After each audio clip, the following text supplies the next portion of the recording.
WXME AM 780, Monticello, Holton, Presque Isle.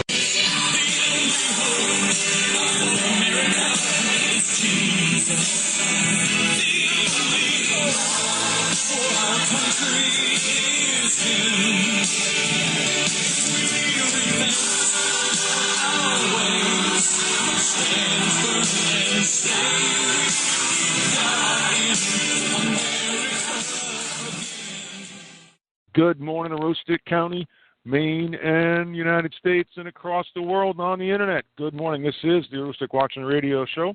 This is Jack McCarthy, your host, and we're coming to you live on the Constitutional Radio Network, the conscience of Maine. And throughout the state, we are on 780 AM WXME, that's Superstation WXME, and WBCQ 94.7 FM in Maine. We're also throughout the state. We're on our little micro transmitters, and that's a neat little program. It kind of gets around the multi-million-dollar licensing issues. For $305, we buy a new transmitter whenever we have a couple extra bucks in the kitty, which is not very often. In case anybody wants to throw a few bucks in the kitty, that would help. And so we buy these little transmitters and we stick them in places. We only ask that people keep them going to the first 2 hours in the morning, 8 to 10, and then they can play whatever they want on them for the rest of the day. And we just ask that you have a operating area of about a 4,000 density population in about a mile radius of your place of business or home, wherever you're going to have it. So I'm joined this morning with, from Massachusetts, our friend Hal Shurtleff from the JBS Society. Good morning, sir. Hey, good morning. How are you doing? Not too bad. The snow's coming down. The groomers are out. The trails are going just great. I'm sure the trails are just ready for snowmobilers to show up. So send the guys up from Massachusetts and let them come play and then go home. The winter tourists, right?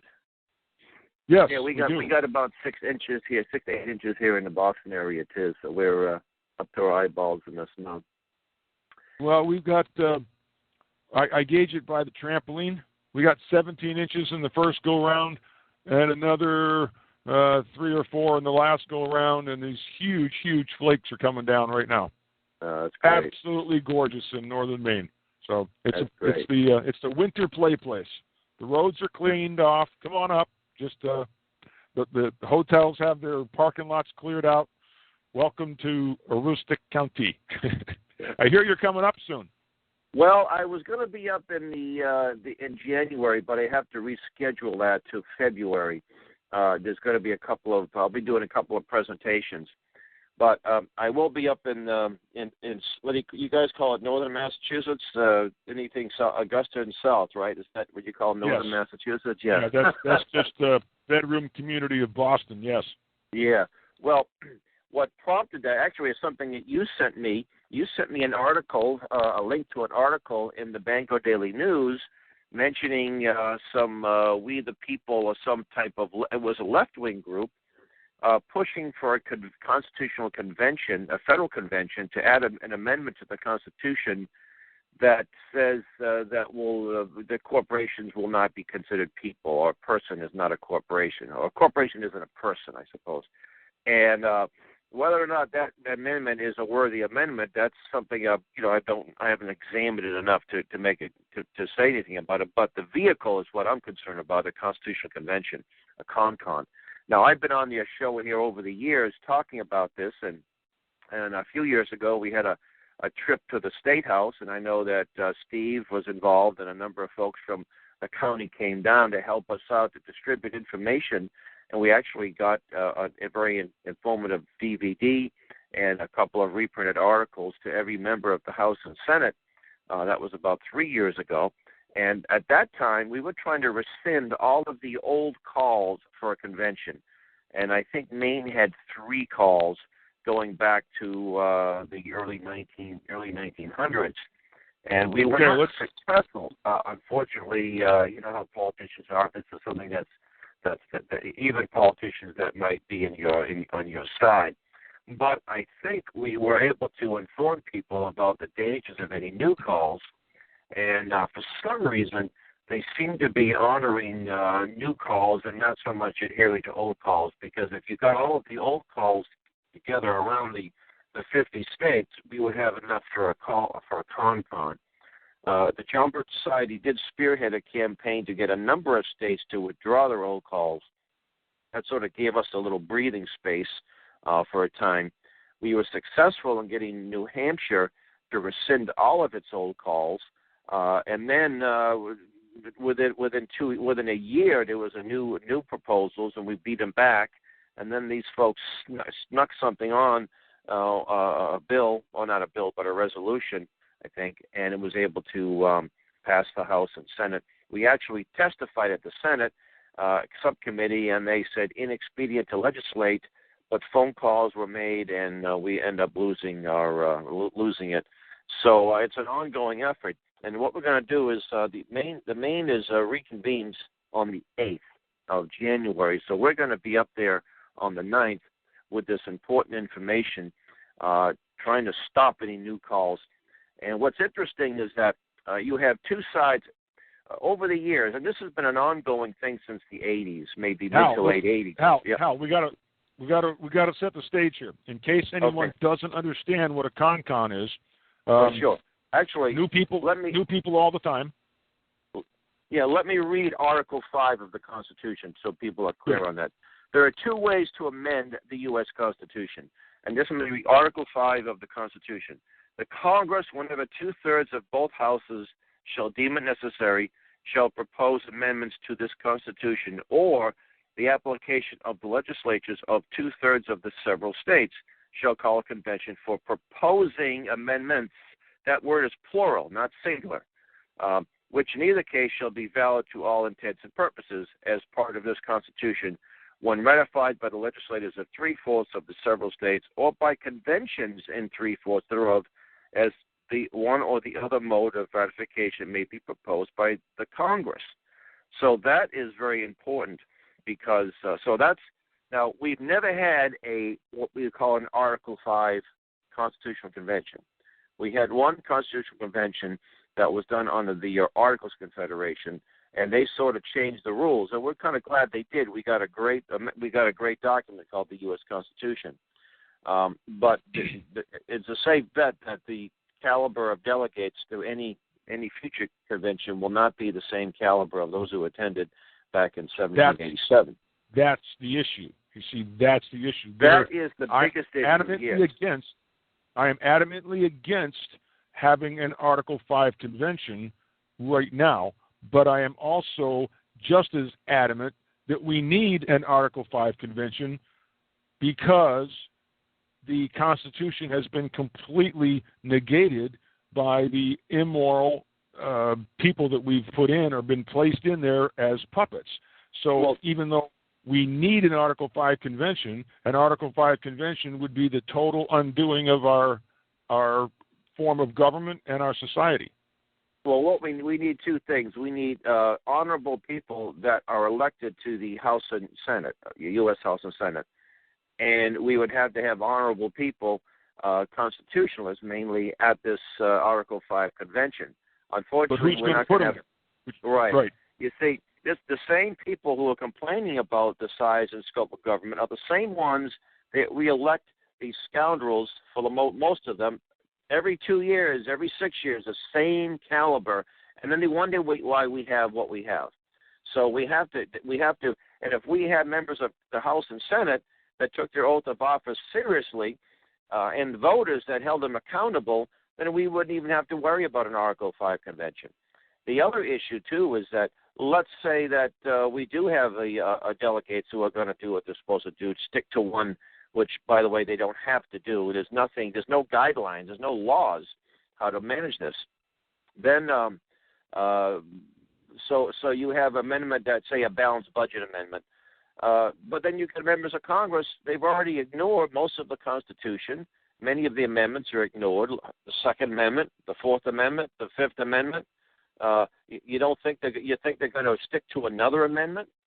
And even this balanced budget amendment, if you read the proposed amendments, they still allow for an unbalanced budget in case of national emergency. Well, guess what? we're we've been in a steady state of national emergencies, and all they had to do is declare emergency, bingo, and that goes out the window. So all the effort you made to get a balanced budget amendment goes out the window.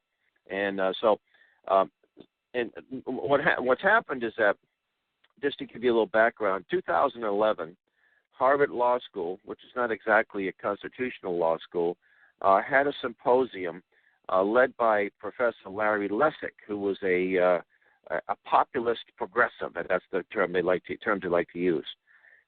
He also got a Tea Party group, I think it was Tea Party Patriots, or the Beltway group, to co-sponsor this event. I tried to become a panelist. I mean, our organization's been fighting this for many years, and this forum was supposed to be all sides are considered. It's all one big. I just want to discuss this thing. Well, they never returned my call. They didn't give me any consideration whatsoever.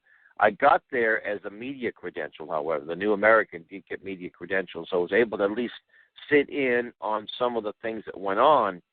And the only person at this forum that was given given the forum to oppose it was Professor Lawrence Tribe, who was a tenured Harvard professor who's been against this from the 80s. He was the only one. Everybody else there completely in favor of one. And my question to the constitutionalist patriots who want this, what does Larry Lessig know that you folks don't? Because Lessig thinks that his people will prevail at this convention and they'll be able to get their amendments passed. You see, the John Birch Society has worked with left-wing groups to stop this. In fact, back in the 80s and 90s, the ACLU, believe it or not, opposed this. Right. But today they've been silent. Maybe, see, they base it on strategy. We base it on principle. Some organizations are just, I remember the Republicans were pushing term limits up until they got they won the House, and all of a sudden term limits dies, you see. So we base it on principle. And right now, Mark Levine. Mark Levine, the neocon talk show host, wrote a book a few months ago, had a book published, pushing for an Article 5 convention. By the way, they use this. They try to use semantic gymnastics here. They'll say, "Oh, we don't want a convention. We don't want a con. We want an Article 5." Well, that's exactly what we're talking about. That's the only thing you can get out of this. But they just do this just to confuse people and try to be, no, it's not. Well, we're not looking for a state convention. We're looking for an Article 5 convention. It's a different thing. And they're convinced, first off, that all we want to do is come down this conference and propose these amendments. And old Mark Levine has about 15 amendments that he's all proposed, all ready to go. And he's got a lot of momentum. He's got a lot of neocon talk show hosts, Sean Hannity, Rush Limbaugh, and others pushing this. Glenn Beck also called for a con last week. That's right. Glenn Beck, the head of the Nelson Mandela fan club, I guess, all pushing this.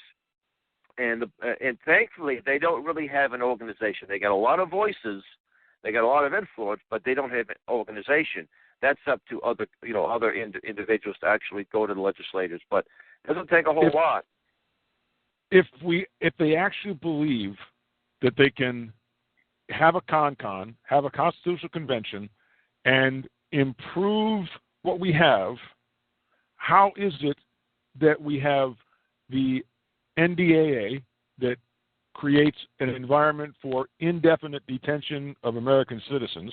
How is it that we have a Patriot Act that allows stop and frisk, that allows for a Constitution-free zone 100 miles from any U.S. border? That includes the coast, you guys, down in Massachusetts and New Jersey and Delaware and Maryland. You are in a Constitution-free zone. How is it that you can believe for 1 second, if those laws are in effect, if those regulations, those Orwellian concepts are happening throughout our country? TSA is a perfect example. How do you think a constitutional convention is going to improve that? By the same people that brought that to you? Hello, wake up. That's right. These neocons all have no trouble with. I'm not sure about Glenn Beck on that subject, but the other ones seem to think it's okay, and seem to think this open-ended, undeclared war is okay as well. So they're not constitutionalists to begin with. You can listen to some of these folks and say, yeah, you agree with a lot of things they say, but when it gets down to the nitty-gritty, you'll see how quickly they show their true big government colors. But let's just say earlier we talked about the delegates. Well, let's look around the country and see where these delegates are coming from. And you have to point out there is no law. Back in the late 70s, the Congress did hold, I think the House held hearings about the way this would be conducted. But there was no law ever passed. Senator Hatch held hearings.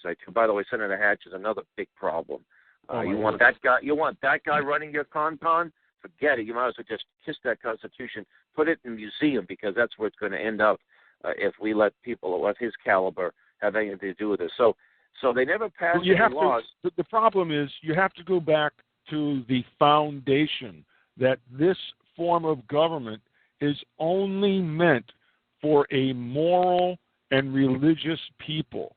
When you get away from that, you're going to lose, because this form of government is not compatible with a secular, humanist, global government, anti-God view. This form of government, our social structure is not set up for killing babies and constant war.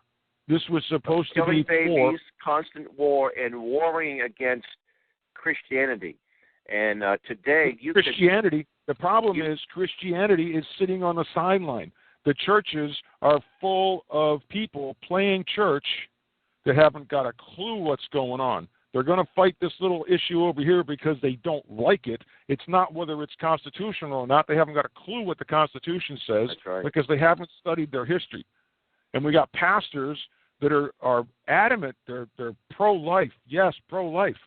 But they're pro-death because they want to bomb the crap out of Iran or they want to blow up Syria. Wait a minute. You can't have it both ways, guys. Well, how pro-life are they when they support candidates that are supporting abortion as the so-called lesser of two evils? And also, the churches have been silent, and we're talking about the Christian, Protestant, fundamental, born-again type churches. All of the mainline churches, you drive anywhere in New England, you're going to, probably anywhere in the country, you'll see the rainbow flag. You know that these are state. We use the term separation of church and state, and a lot of people, of course, that's never been in the Constitution, but any church that goes to the IRS, hat in hand, and says, please acknowledge me, please acknowledge our church as a real church, and they so graciously say yes. The federal government accepts your definition, and we give you permission. You are now a state church, 501c3. Congratulations. That is a state church. But let me give you an example of the ultimate state church. When you drive by, you go by a church that might be a UCC, Unitarian Church, United Church of Christ, Episcopal Church, and you see a rainbow flag. That church is not only 501c3, but it is promoting the same worldview as the secular humanistic state. It is promoting homosexuality because it's anti-God. It is promoting Darwinism or evolution, and it's promoting socialism. If you go in there, you're not going to hear anything about the free market values and Christian values. You hear about socialism. And many of these these churches have been like this 100 years. It didn't suddenly just happen last week. So you've got churches, and you've got the other churches that are the pastors are so worried about they're losing their 501c3 status, they dare say boo. So all of their sermons focus on relationship issues. And we just brought in a good friend of mine, Reverend Stevie Kraft. He's a minister, a black gentleman from Harlem. And he said, and we actually visited some black ministers here in Boston, and it's encouraging to find a few of them, but most of them, while they might preach sound doctrine in the pulpit, they turn around and support. And he said, one of my pastor friends said that the blacks in the black churches, they have a false idol. It's called Obama. and you go along with all the evil thing he promotes, and then on Sunday you listen to this great sermon and you praise God, you say amen. Something's wrong. It's a disconnect, serious disconnect. There is a serious disconnect there. So you're right. The Constitution, as John Adams said, it was written for a religious people. It is wholly inadequate for anyone else. So that's why, another reason why we're losing it. And the kinds of people who are pushing this con are, most people, by the way, I come across are well-intentioned. And there's one fellow that I know, he's come to a lot of my presentations. He's a Tea Party guy in the North Shore of Boston. And he hears Glenn Beck, and he hears Mark Levine, and he says, these folks are credible. Mark Levine is an attorney, so he's credible. He was a speechwriter. He's the great one. Why would he say anything wrong? And he used to have some issues with the con, and now he's completely satisfied that nothing bad will happen. So what I have to tell him falls on deaf ears. The documents, we have a packet. It's called the No Con packet. It has letters by Warren Burger, who was a liberal jurist, Supreme Court justice, Supreme Court. We have Professor Charlie Rice of Notre Dame, and numerous others who say you can't control a convention. It's fraught with danger. You shouldn't have one. Well, are they less credible than Glenn Beck or Mark Levine? Is a professor of law, and even. Let's say you get 20 professors and 10 say one and 10 say the other. I don't want to take a chance. This is the Constitution we're talking about. So if 10 of them are right and we lose our Constitution, why take a chance? I'm not going to play Russian roulette, period, but I'm certainly not going to play Russian roulette with with 3 bullets in the chamber, and that's what we're doing. Yeah, we'd have to buy our Constitution back from Joseph Stalin. Well, and listen, they'll say, well, look, don't worry about a thing. Any bad amendments, there's no way they'll get 3/4 ratification. No? Why would you be so certain? Why would anybody be so certain? States have already said that they've redefined marriage. A number of states have redefined marriage, including Maine. They didn't need an amendment, of course. They just take a vote, referendum. The Equal Rights Amendment was a hair from being passed to say, oh, well, you're against equal rights? The Equal Rights Amendment that was proposed back in the 70s would have given the federal government total control over all relations between male and female. It was the most gigantic power grab, and it didn't pass. But it almost passed because people they don't look into what it really means, what it really entails. There are people in the liberty movement who think this so-called gay marriage is wonderful. This is about freedom, really. And then you turn around and a little bakery is sued or told that they have to make a bakery for 2 lesbians or they lose their business. So and that happens all over the country, and millions of dollars are being spent by state governments to push this agenda in the public schools to have Gay Awareness Day and Transgender Remembrance Day and all these other nonsensical things. Well, you hit the nail on the head. It's an agenda. It's not about our big agenda of having a free society, of having a free nation. It's about an individual agenda of these groups that are trying to bring us into the global agenda, which is anti-U.S., anti-freedom, anti-laissez-faire, anti-Christian. Exactly. Well, let me give your listeners a few phone numbers or a place where you get information, websites. John Birch Society's website, jbs.org, and you go to that website. You can follow. It says issues. It will say Constitution, Con.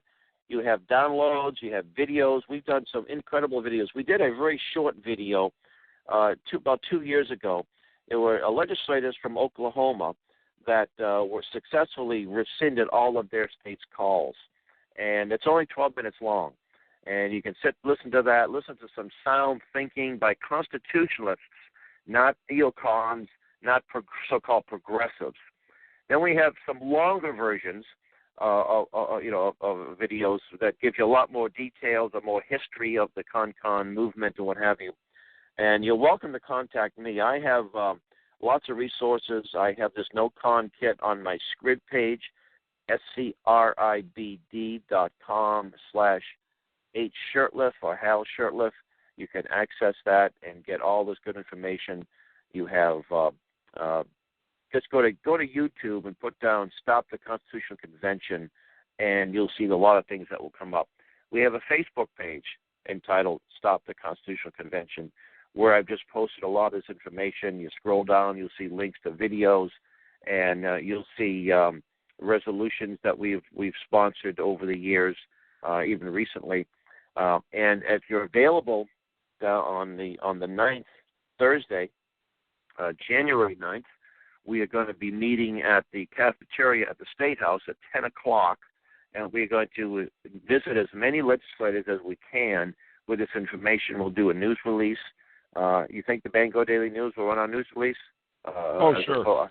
I'm going to get a hold of that reporter, by the way, that wrote the article about the left, so-called progressives pushing this con and see what happens. But we'll do our best. So we need to stop this in its tracks. That's January 9th. Yes, at the State House in Augusta, Maine. Augusta. We'll meet at the cafeteria. We'll have the material. We'll have DVDs. We'll have reprints. And we want to stick to this issue. It's tempting to talk to your legislators about 15 other things, but when you do that, you sort of water down what we're trying to accomplish here. So let's just focus on this one issue and stop this con. We also should be able, if we're on cyberspace, we need to get onto these websites and these blogs. We need to make postings. So some people can be sort of convinced without a whole lot of effort, especially if they respect your opinion. I know certain people respect my opinion, and when they tell me, "Oh, I heard about this con, sounds great," and they'll say, "Gee, hell doesn't like it." Maybe it's worth looking into. I don't say that I'm the final authority on anything, but I wish that was the case. My children don't even think so sometimes. But try to get them to wash the dishes. The point never mind try to stop a con. But well, I agree 100%, and that's what we're doing. We're trying to keep the conversation going. If we are quiet, we're done. If we're quiet, they will simply assume that we're not paying attention, and they will do whatever they want to do, which is exactly how we got where we are today. People better wake up. People better stand up. People better be educated and know the issue and defend it. The price of freedom is eternal vigilance. If you are not vigilant, you have no freedom, and don't expect anybody to provide it for you. One of the things what I did was this fellow Youngblood, the senator from a little south of you, he's a Republican that's pushing this. So I went to his Facebook page. I posted some information. I sent him an email, and I forwarded it to my contact list in Maine. And what I'm asking people to do, if they want to call me directly, I'll give you my email address. Find me on Facebook, Hal Shurtleff on Facebook. There's a few other, they're all related to me too, but you'll see West Roxbury, Massachusetts. And I will give you this information, these links to these important, and the shorter the better. If you give somebody a 5-hour lecture, no one's going to watch it. But if you give them a 12-minute and they think you're a constituent, they may pay attention. And if this Youngblood gets 15 or 20 emails from people in Maine, he's going to start thinking, hey, maybe I shouldn't have signed on to this. So I recommend that you get a short little email out to your state rep and state senator as soon as possible. I'll send you this article we did on Levine's. Levine. We just did an article a month and a half ago, why Levine's proposals are very bad and why they need to be rejected. And put PDF that article along with a link to this short video, and that's how you start doing it. We don't want to wait till the 9th to get anything done. We want to start now because these folks are working hard today, and they're not letting it's the holiday season, it's the Christmas season. They're not letting that get in the way. We can't either. And it doesn't take long. You go to your computer and shoot me an email or give me a phone call, and I will get you this information. But this is a critical issue. This is something that you can't wait until the ice melts or the snow melts or the springtime. We've got to get on this thing. So my phone number is, and you might be able to give it out if anyone calls, 857-498-1309. The email address is my last name, Shurtleff, SHURTLEF, F as in Frank, F, 2 F on the end, Hal maine.gov@aol.com. And you can find me on Facebook, and you can also go to Maine Friends of the John Birch Society on Facebook, and you can go to Stop the Constitutional Convention, which is a Facebook page. These are things that you can do. And I would say make a phone call. Don't just send an email, but once you do the email, follow up with a phone call to your state rep and state senator. If you don't know who they are, go to the website, maine.gov or whatever, and you get all the names there. Everything's there, emails and phone numbers. Well, if you think about it for a second, just the conversation, and the people that are used to hearing the show know that a few months ago, I was in the Speaker of the House's office in Maine, where they put a lawyer in front of me asking me what it was that I thought or our group thought they were doing that was so unconstitutional. And in going down the list, you have to keep it real short. You have to keep it very brief. Yeah. Well, when I said the federal... Hello? Jack? Jack? Hi, Cal. I'm here. I'm listening in, but I see Jack's coming back, so just hang on now. Okay, thank you. There's Jack. Keep going, Hal. I lost you there, bud. Sorry. That's all right. I'm right here. Okay. We were talking there for a second about the idea that they put a lawyer in front of me, and right. the concept is, I said about Article 1, Section 16, the Maine Constitution, the right to keep and bear arms shall never be questioned. And so I turned to this young female lawyer, and I said, "Oh, by the way, are you carrying?" And then I said, "Oh, I'm sorry, I can't ask you that." I said, "By the way, do you have a permit?" "Oh, I'm sorry, I can't ask you that." She said, "Well, that's not what it really means." I said, "Never and questioned? You want to redefine never and questioned? You're the problem." And really? Good for you. And that's the problem. You see, we expect a con or anything good to happen in Augusta or D.C. or in Boston or wherever. We're depending upon lawyers whose primary objective is to promote lawyers in general and the Bar Association in particular. That's their primary mission statement, and we expect them to develop a constitutional convention and fix things? Don't think so. No, not going to happen. That's right. Not going to happen. And you know something? I love talk radio in general. I don't spend a lot of time listening to talk radio because this show isn't made available readily available. However, talk radio isn't the solution. And a lot of these, it's a big business with these big neocons. They sell books. They make tons of money. And if you want them to speak to your group, it's going to cost you thousands of dollars. So these folks aren't necessarily in it for the right reasons, you know. And I have nothing against people making money selling books, charging an honorarium. You know, there's all kinds of expenses going on. But these people are rolling in lots of money, and they make money by creating controversy and pushing these things, getting lots of people excited. And I don't know how many copies of Levine's book have been out, but I guarantee you a whole lot more. He's making a lot of money on this, and we're raising money to get gasoline and buy reprints exactly. to give out to these legislators. So you tell me who's the well-funded groups here, you know, and when it's all said and done, Levine's probably going to make several $100,000 in his book, and whether or not a con is passed or not, we beat it back this time, and then 6 months later, another year, this will be another proposal. See, last year it was the Goldwater Institute, and they were out of Arizona, along with a few other groups. There's a group called, I think, Article10.com. Article 10 is in 10, out of Florida, and they were going to have Compact for America. That was a new scheme where they were trying to get governors to be the delegates to this event in July 4th in Dallas, Texas, or Houston, Texas, or somewhere in Texas. And I'm thinking, you picked the wrong state in July, folks. You should have picked like Minnesota maybe, where it's a little bit more comfortable in July. And it died down. It got a lot of momentum, some momentum, and they got tons of money to push this thing, too. They had a conference in Florida, and they were really all set to hit the ground running. They couldn't even get it passed in their home state of Arizona. Also, a group called ALEC, the American Legislative Exchange Council, which is a so-called conservative entity state legislators belong to. They've been pushing this thing for years without a lot of success, thankfully. And they've always come up with something different to fool people. In the mid-'90s, they had something called the Conference of the States.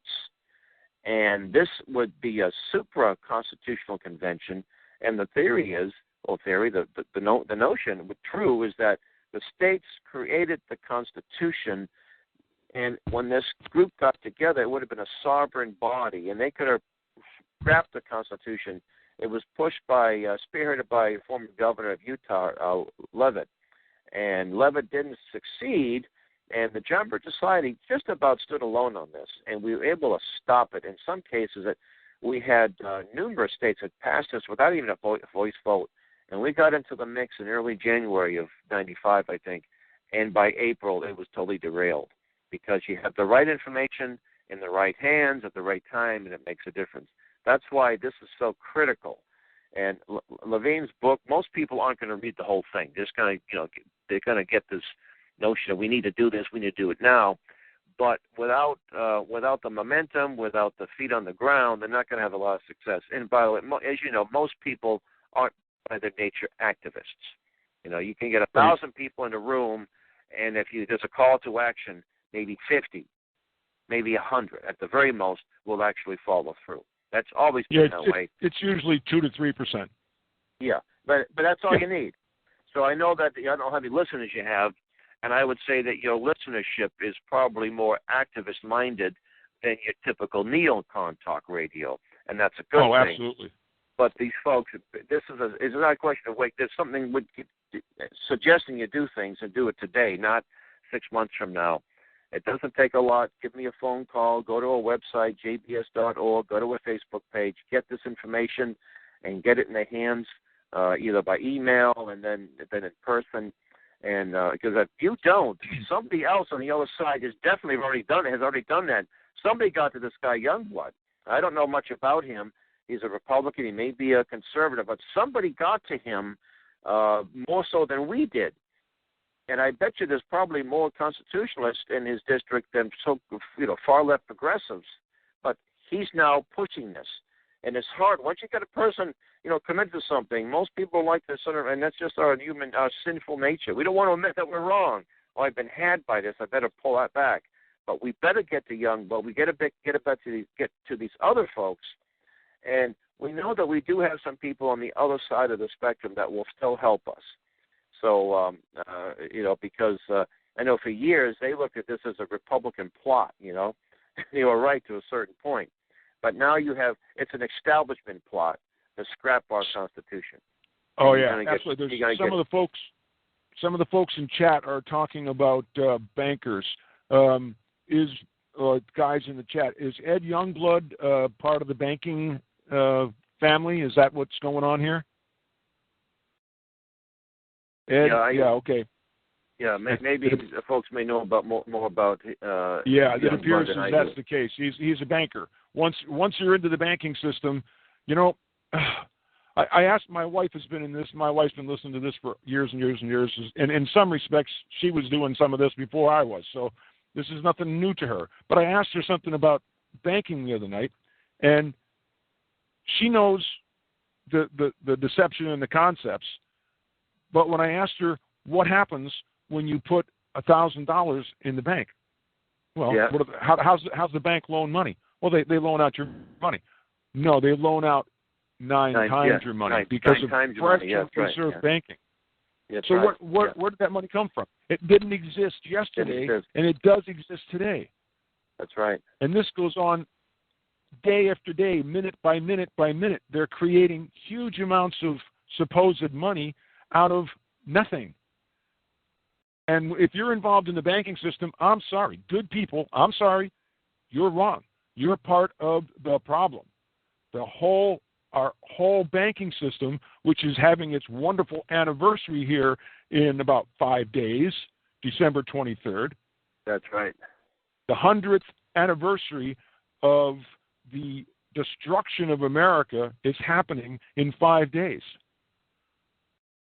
If you're part of the banking system, you need to drop to your knees and beg forgiveness for destroying this country. Yep. We got to take a quick break here. Let me get this in. We have this little doodad thing here called the Constitution Minute that is provided to us from our friends up in the valley, up in St. Agathe, my father's place, and where you gave a nice presentation a few weeks ago. Yes, good people. Great, yes. Great folks, and they're waking up there. It's pretty cool. This is our Constitution Minute, and it's brought to you by Silver Pure. Our best 35,000 part per million skin cream contains over 1,700 times more powerful silver nanoparticles than your standard 20 part per million colloidal silver gel. This is a 1 full gram of ultra pure silver nanoparticles in every 35K Silver Pure cream. Welcome to the exciting new world of nanotechnology. There's never been anything like Silver Pure. I use it. We keep it around. We keep it in every container. We sell it at Natural Living Center. We sell it through our website. It's an amazing product. Experts agree that Silver Pure is a must in any bug-out prep bag. In an emergency down situation, don't you want to have the peace of mind to know that you and your family will be protected by a professional, full-strength ointment? You can visit and get more information at silverpure.com. And you can contact me at nofda.com at gmail.com and get whatever you want for it. If it comes in 5 parts per million, 5,000 parts per million, 10,000 parts per million, and 35,000 parts per million. And the Constitution Minute is, the Declaration of Independence is the promise to the revolutionaries, and the Constitution the fulfillment. Declaration of Enumerated Grievances identifies that the king has abdicated government here by declaring us out of his protection and waging war against us. He has plundered our seas, ravaged our coast, burnt our towns, and destroyed the lives of our people. He is at this time transporting large armies of foreign mercenaries to complete the work of death, destruction, and tyranny already begun with circumstances of cruelty and perfidy. The Constitutional Amendment, number 2, a well-regulated militia being necessary to the security of a free state, the right of the people to keep and bear arms shall not be infringed. And I always add on to that, arms is still arms is still arms. So I ordered my F-16, and I won it. And the other end of that is the TA Service is also a sponsor of the Constitution Minute. TA Service is on Dyer Street in Presque Isle. And in conversation with the owner there at TA Service on Dyer Street, you can get your oil changed into the synthetic-based oil system for no more cost per mile than a standard oil change. The concept is that he's got the price down on the synthetic oil change so that you can extend your change interval to the point that it won't cost any more per mile than using standard oil. So you can get all the benefits of the full synthetic oil system for no more cost than your normal oil change, because you're going to get more miles out of it. Your car will start quicker, less wear and tear. It's a much improved system. Give them a call, get an appointment. TA Service 768-3360. 768-3360. TA Service in Presque Isle. Okay, Al, we're back. Let's get into this a little bit more. Well, I'm glad you read the Declaration of Independence, because it does mention that that we have the right to alter or abolish our form of government, and the Article 5 Convention was a legitimate way to do that without any bloodshed. But unfortunately, as you mentioned earlier, we don't have the caliber of individual that will represent us at any convention. See, if I was a delegate to this convention, I'm going to say, let's repeal the 16th Amendment, the 17th Amendment, and then we go home. That's it. And let's put the 13th Amendment back in. The original 13th. I see. Yes, right. That's right. I see. That's right. And we're going home, and that would be it. We won't have any other schemes that would be. But that's not what's going to happen. What's going to happen is you're going to have all kinds of crazy amendments that we would consider crazy that will get legitimacy, and maybe the 3/4 of the states won't ratify all of them. But then the progressives and the media will put their full court press, just like they do with the legal immigration. That's what they do with Obamacare. And you'd be surprised that what some crazy amendment becomes law if we have this. But we should not put our Constitution on a chopping block. And again, we can have all of the wonderful amendments added to this thing, but if you have legislators, elected officials that refuse to obey, they're going to just ignore it.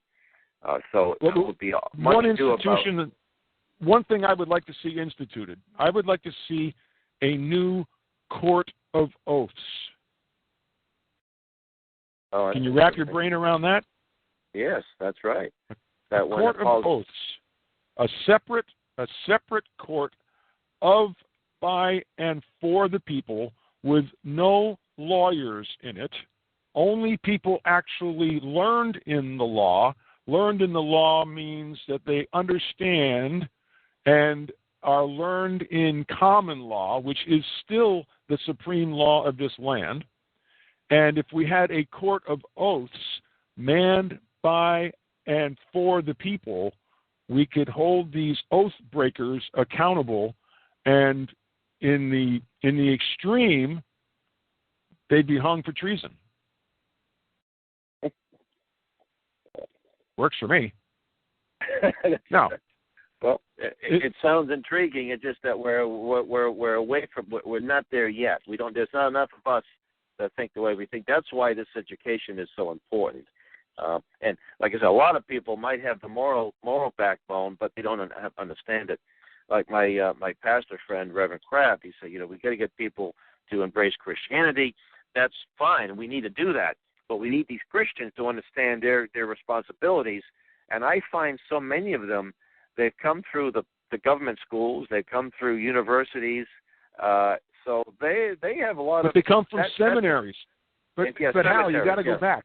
People, you got to go back. If you haven't read John Coleman's book, Committee of 300, you're missing out on some names and dates and details, because at the Tavistock Summit, they understood over 100 years ago that about 1918, so we're talking 95 years ago, they understood that the only way they were going to subvert our Constitution and gain the momentum in their progressive concept was to infiltrate the universities and the seminaries. They had to destroy the Black Robe Regiment concept because they needed the people in Christianity to be dumbed down, and they needed pastors that didn't understand freedom. And they have it, don't they? That's where we are. That's exactly where we are. You get people saved. You get people into your church, and what do? They go to sleep. This one of the big problems in Christianity is this guy named Rick Warren out in California. And he has this thing called the Purpose-Driven Books. He's got several, the Purpose-Driven Church, the Purpose-Driven Life. And his job is to sort of control the independent churches, the independent born-again type churches with this. And I've seen a church how they come in, all the... and it's not like he forces himself, hey, this is something we need to promote. And you see the little Rick Warren flag in front of the church, and before you know it, the church totally changes. It drives out the solid people, all the wishy-washy, feel-goodism. That's what we got to reach out to. We got to reach out to all these. We got to change everything so we can get these people. Christianity is supposed to change people. Christians shouldn't change to get people in. So it becomes basically a social club, and it may be. May be booming, and maybe lots of people coming in, and they get a building project, but it's what did our Lord say? Whitewashed tombs, right? Yes. I believe Rick Warren started good. I believe Rick Warren, the first book he wrote was out of a good heart and in the right direction. But I think he just got sidelined and went off he just left the rails. And right. he's a self-confirmed member of the Council on Foreign Relations. That's right. The world he bought the big lie. Gets to you. The world gets to you. The world has a lot to offer, and it's a lot more exciting than running a little church. But he did that, and he's not the only one to do that, by the way. So Yep. I'll give you an example. In Boston, our current mayor, he's soon to be out of office, is one of the most arrogant, bully, a leftist, and he tried to deny a business, Chick-fil-A, to do business here in Boston. And what were the grounds for that? They didn't break any law. That was incredible. He claimed that they funded, that he was funding illegal organization. Bottom line is that the owner is a Christian that promotes conservative Christian organizations. Doesn't support John Birch Society, but he supports focus on the family and others that probably Personally, he does that. But his business doesn't interfere, doesn't change anything. He doesn't discriminate. He hires whoever. You can see all the crazy wackos with their piercings and all that kind of stuff. He hires them. Not a problem. So because of that, Menino gets out and he denounces this business. Violated the law, most likely. Not one church person not one clergy member, to my knowledge, spoke out against this. No, there was lots of outcry around the country, and these Chick-fils were going a brisk business for a couple of days in the wake of this. But not one member of the clergy took exception to Menino. That ought to tell you. In Boston. See? Right? That ought to tell you. A few years ago, there was a display. I live in the West Roxbury section of Boston. A few years ago, there was a display, a homoerotic display designed to the North American Maine Bar Love Association would have no trouble with this display. It was some books. It was during this. They celebrate this riot at a homosexual bar in New York. That's their Independence Day. That's probably will become the new Independence Day if we don't reverse this trend. So there was one book was called At Swim, Two Boys at Swim, and then there was books of that nature. So I popped in the library. It was about a week before the display was taken out. I'm looking at this and I can't believe what I'm seeing here. Where is the outcry? Within a mile radius, you've got two Catholic churches, you've got two evangelical churches. None of those members of these churches saw that and said anything. I wrote a letter to the newspaper, and the following year the display was not put back. And I caught flack. The library defends this. The library in downtown Boston, oh no, that we have to, all people, this stuff is promoting sex between men and boys, and that's okay. Well, that seems to be okay. But they did take it down. Maybe there was a few other people made a few phone calls. But am I the only one to see this? Am I the only one who went in that whole month? Am I the only one that saw this and thought this is wrong? Well, I don't know. But that's the church is supposed to be the salt, and the salt it wasn't meant to be flavor. It was meant to preserve. Right. If we're not the salt, then we're not doing our job. And we need there's something called tough love. You tell a person, it's okay if you're committing adultery. It's okay if you're an armed robber. It's okay if you're taking heroin. It's okay if you're engaging in homosexuality. We love you and we'll accept you with it. You don't have to change because God. That's baloney. This thing called tough love. You say it's okay. You're going to live. You're going to die 20 years before most people. Your life expectancy is a lot lower because of what you're doing. It's wrong. Period. Well, we need to get Pastor Garrett Lear back on, and your friend. What's his name? Oh, Reverend Stevie Kraft. In fact, yes. Camp Constitution Press just published a book called America's Dynamic Duo: Morality and Freedom.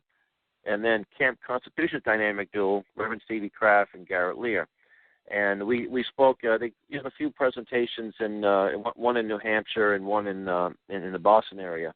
And these two men are pretty sound. And we actually made some inroads in Boston's black community. And we hope to bring Stevie Kraft back up here, in the next couple of months to help wake up some of these Christians in Boston. But the Christians, the white Christians and the black Christians are asleep at the switch. And, the church doesn't distinguish between black and Jew and Gentile. It's all, you're a believer or you're not a believer. But yeah, we'd love to get them on. That's, if you want to arrange it, maybe both of them can come on at the same time. I think it'd be a that'd be so show. much fun. That'd be great. That goes to I'll tell you what. I'll give you I'll give you Reverend Steve's phone number, and you have Garrett's contact information, right? Right. Yeah, I'll text it to you. I'll put it on your Facebook page, and okay. Yeah, and you can get a hold of. He's available. He's pretty flexible. If he's got, so he can make the time for something that's important. And this radio show definitely is important. Well, we got about 2 minutes, and I got to do the final profit center motive here that we just barely function. All right. We're all making so much money on this. We're all surviving. Rolling in the dough, huh? With my rolling in the dough. My van has got about 215,000 miles. So hopefully I'll get another 50 out of it. But there you go. Let me suggest for those of you listening that want information on this, call me directly. 857-498-1309. Go to, if you're in Maine, if you're on Facebook, Maine Friends of the John Birch Society. We have a page called Stop the Constitutional Convention on Facebook as well. And we'll be posting this event on the 9th of January, 10 o'clock at the cafeteria at the State House in Maine, where then we're going to meet there. We're going to kind of parcel out the folks we're going to visit. We're going to distribute this important information, but we can't wait till the 9th to get going. We got to get a hold of this guy Youngblood. We got to get him emails, phone calls saying this CON is a bad idea, that he shouldn't be signing off on it, and we need to contact our state rep and state senator to do likewise. Yep, so, that's it. Thanks, Hal. Thank I really you. appreciate what you're doing. Merry Christmas to you. You too. Merry Christmas. Right. Not Merry Holiday. Merry Christmas. Keep the Christ in Christmas, otherwise we're going to lose everything. Amen. Okay, folks, right. Don't forget, here we go. The folks that support us in the Caribou area are Willette's Variety on Sweden Street in Caribou. You can get your 3 grades of Citgo gas, Chester fried chicken, and get out there on the trails. They're grooming the trails. Better get up here quick. I can hear the snowmobiles revving up right as they go. Hot coffee, fresh donuts, Willette's Variety, Sweden Street in Caribou, across from the Caribou Performing Arts Center. John Caven, Countywide Vacuum. John has the perfect vacuum cleaner and services the rest, and he'll also send a bag of bags any place in the country. So give John a call at Countywide Vacuum, 207-492-1492, 207-492-1492. And as we mentioned before, you can get the Silver Pure from Natural Living Center in Bangor. Give them a call, 207-990-2646, 207-990-2646. A great big health food store down in Bangor where I get a chance to sit and talk to folks periodically. So give us a call. Let me know what you think about the show today, nofda.com@gmail.com, or go to my Facebook page, just Jack McCarthy, or Aroostook Watchman. Watchmen, plural. There are many watchmen on the wall. Be one. Be active. This is our country. This is our state. If we don't do something about it, it's going to turn into just another socialist state. So have a great day, folks. See you on the radio. Thanks for joining us. Bye-bye. WXME, AM 780, Monticello, Holton, Presque Isle.